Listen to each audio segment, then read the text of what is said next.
So last weekend, I went to a heavy metal concert where I saw two amazing bands play, and one of them gave me some really great lessons about how to command a room.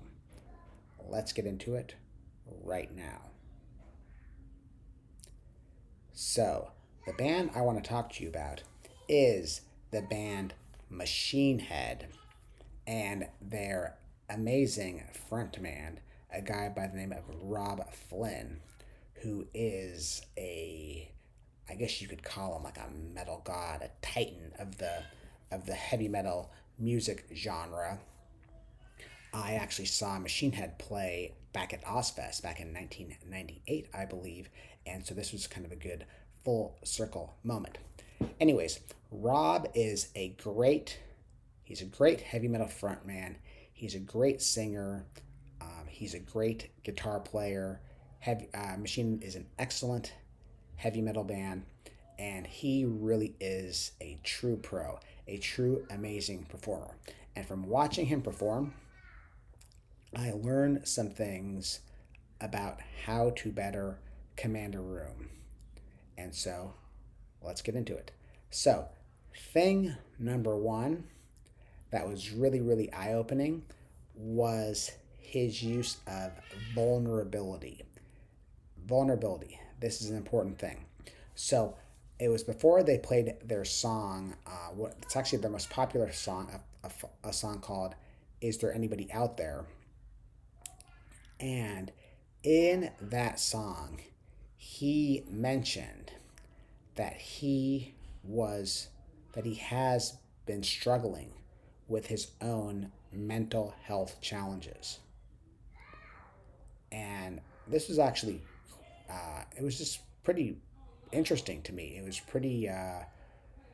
was a visceral moment because when you see this guy who's like this this heavy metal icon up on stage in front of thousands of people talking about his own vulnerabilities, that fact that he had been struggling from mental health challenges, that of course, what does that do?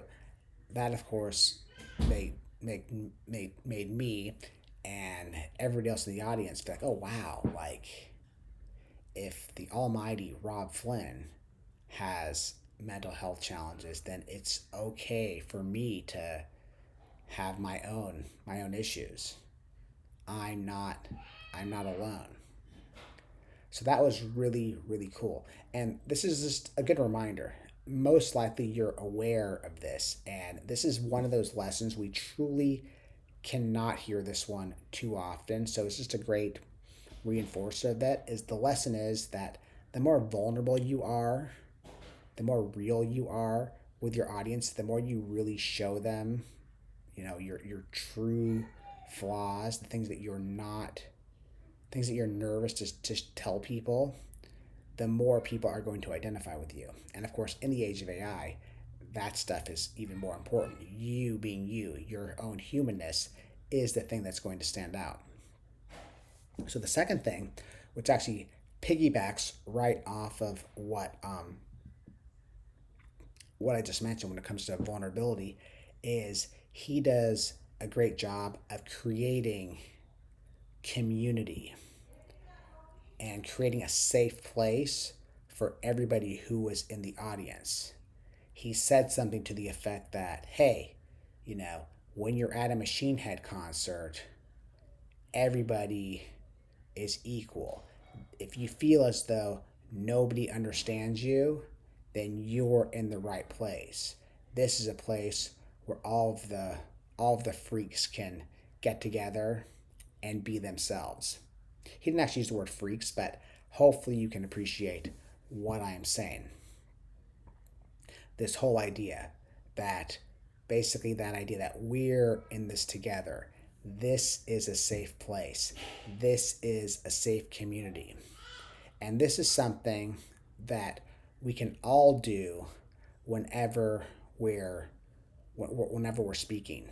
It doesn't have to be just like on your own stage, whether it's a virtual stage or your own live event. It doesn't have to be your own stage.